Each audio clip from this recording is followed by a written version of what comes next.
Hello friend, welcome to gate library. दोस्तों, इस video में हम HRRN highest response ratio next के बारे में जानने जा रहे हैं, जहां हमारा क्राइटेरिया है रिस्पांस रेशियो, मोड है नॉन प्रीएम्प्टिव।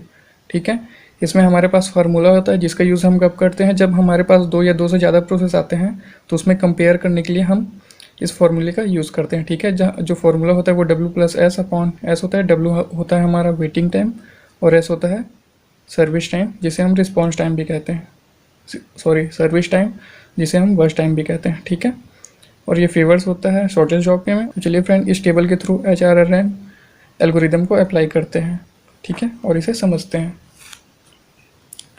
तो फ्रेंड, हमारे पास ये प्रोसेस दी हुई है P1, P2, P3, P4, P5। अब हमें क्या करना है, अब हमें सबसे पहले बनाना रहता है ग्रैंड चार्ट। तो ग्रैंड चार्ट बना लेते हैं इसके लिए। ठीक है, तो उससे पहले बट मैं कुछ इसको कुछ इस टाइप से लिख लेता हूँ, जैसे कि अराइवल टाइम है 0 से 8 तक ना। तो 0, 1, 2, 3, 4, 5, 6, 7, 8।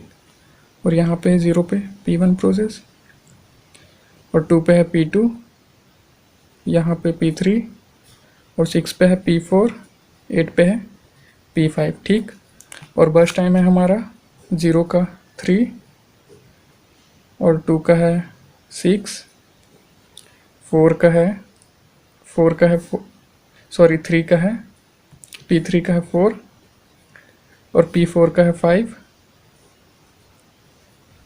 और P5 का है 2। ठीक है, ये हमने असाइन कर लिया। ठीक, अब चलिए इसे सॉल्व करते हैं। ठीक, अब हमें क्या करना पड़ेगा, सबसे पहले ग्रैंड चार्ट बनाना पड़ेगा। ठीक,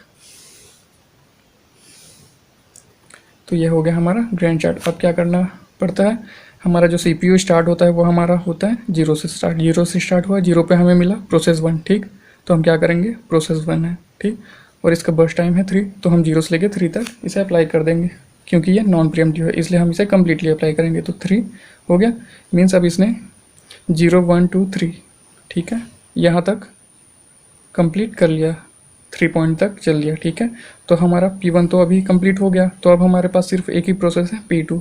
तो अब मैं P2 को यहाँ पे लिख लेता हूँ, और इसे कंप्लीट करने के लिए हमें कितने यूनिट ऑफ टाइम के लिए चलना पड़ेगा, 6 यूनिट ऑफ टाइम के लिए। तो 6 और 3 ये हो गया हमारा 9।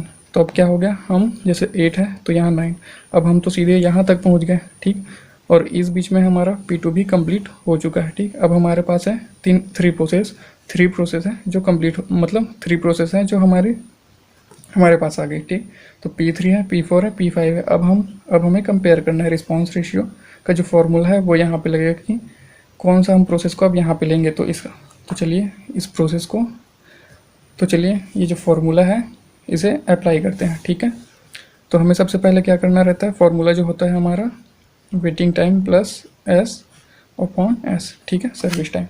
तो वेटिंग टाइम हमारा कैसे निकलेगा, हमें देखना है। सबसे पहले निकाल रहे हैं रिस्पांस रेशियो 3, P3 के लिए निकाल रहे हैं। ठीक है, तो वेटिंग टाइम कैसे निकालना है, वेटिंग टाइम के लिए हमें सबसे पहले देखना पड़ता है CPU अभी कहाँ पे है, 9 पे।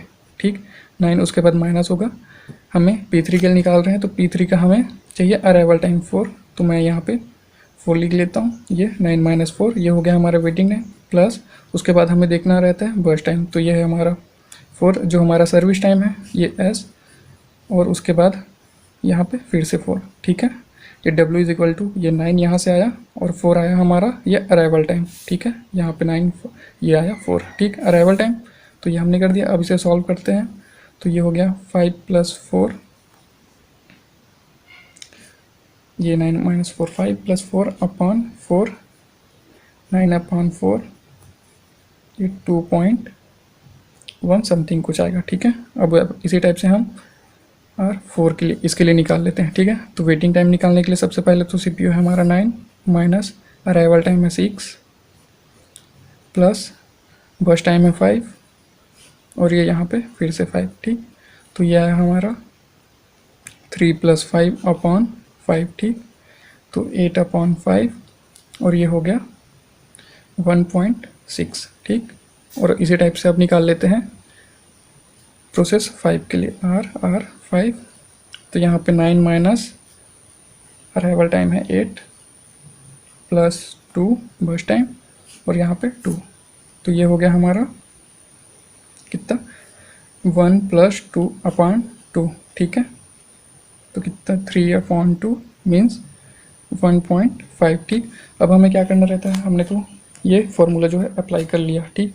तो अब देखते हैं इसमें से कौन कौन सा हाईएस्ट है, हमारा 2.1। तो अब हमारे पास जो प्रोसेस आएगा हम कह सकते हैं वो हमारा प्रोसेस 3 आएगा।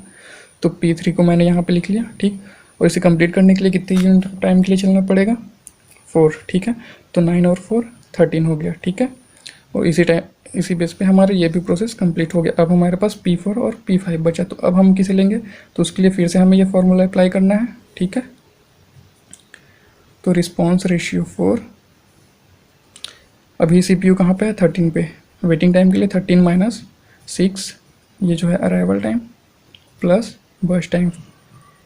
तो अब कितना आएगा, 13/5 मीन्स 2.6, ठीक है।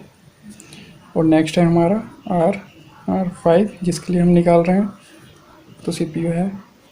तो नेक्स्ट होगा हमारा RR5, ये होगा 3.5, ठीक है। तो अब इन दोनों में से देखेंगे हाईएस्ट कौन है, इन दोनों में से तो अब देखेंगे इन दोनों में से हाईएस्ट कौन है, तो 3.5। तो हम जो अब इधर प्रोसेस लेने जा रहे हैं वो हमारा होगा P5, ठीक है, प्रोसेस 5। तो ये मैंने प्रोसेस 5 को यहाँ पे रख दिया। और अब हमें इसका बर्स्ट टाइम कितना है, 2, तो 2 टाइम के लिए चलेगा। तो 13 और 2 हो गया हमारा 15, और हमारा ये भी प्रोसेस अब कंप्लीट हो गया, ठीक है। अब हमारे पास क्या बचा, सिंगल प्रोसेस 4 ही बचा है। तो हम डायरेक्ट इसी को लिख सकते हैं, यह आया हमारा प्रोसेस 4। और उसके बाद है ये कितना चल रहा है, ये 5, तो ये चल रहा है 15, हो गया हमारा 20, ठीक है। हमने ग्रैंड चार्ट तो बना लिया, अब हमें इसकी वैल्यू कंप्लीशन टाइम में असाइन करनी है। तो कैसे करेंगे, हम कैसे करते हैं, तो इसके लिए हमें देखना पड़ता है प्रोसेस के राइट साइड में कौन सी वैल्यू है। तो P4 के राइट साइड में क्या है, 20, तो ये आ गया हमारा 20। P5 के राइट साइड में है 15, तो ये हो गया 15। P3 के राइट साइड में है 13, P2 के राइट साइड में है 9, और P1 के राइट साइड में है 3, ठीक है। ये हमारा कंप्लीशन टाइम आ गया, ठीक। और अब हमें क्या करना है, अब हमें निकालना है टर्न अराउंड टाइम। तो टर्न अराउंड टाइम कैसे निकालते हैं, इसका फॉर्मूला रहता है completion time minus arrival time, ठीक है। तो कंप्लीशन टाइम है 3, 3 - 0 ये आया 3, और 9 - 2 7, 13 - 4 9, 20 - 6 14, 15 - 8 7, ठीक। और अब वेटिंग टाइम हमें निकालना है। तो वेटिंग टाइम का फॉर्मूला होता है turn around time minus burst time, ठीक है। तो वेटिंग टाइम कैसे निकलेगा, 3 - 3 0, 7 - 6 1, 9 - 4 5, 14 - 5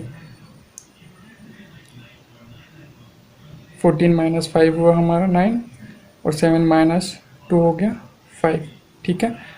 ये तो हमने निकाल लिया completion time, turn around time और वेटिंग टाइम। अब हमें क्या निकालना है, इसका एवरेज। इस मतलब क्वेश्चन में आपको इसका एवरेज टर्न अराउंड टाइम पूछ सकता है या एवरेज वेटिंग टाइम पूछ सकते हैं, ठीक है। तो मैं यहाँ पे एवरेज टर्न अराउंड टाइम को कैसे निकालते हैं ये बता दे रहा हूँ, उसके बाद आप इसके थ्रू ही आप वेटिंग टाइम को निकाल सकते हैं, ठीक है। तो जैसे टर्न अराउंड टाइम के लिए average turn around time is equal to इन सब का सम। तो सबसे पहले 3 + 7 + 9 + 14 + 7 ये हो गया, और इनका काउंट 1 2 3 4 5, ये हमारे पास 5 आ गया।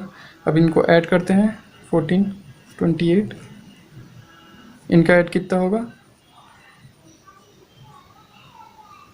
ये हो गया हमारा 40, और ये 5, तो ये आया हमारा आंसर 8, ठीक है।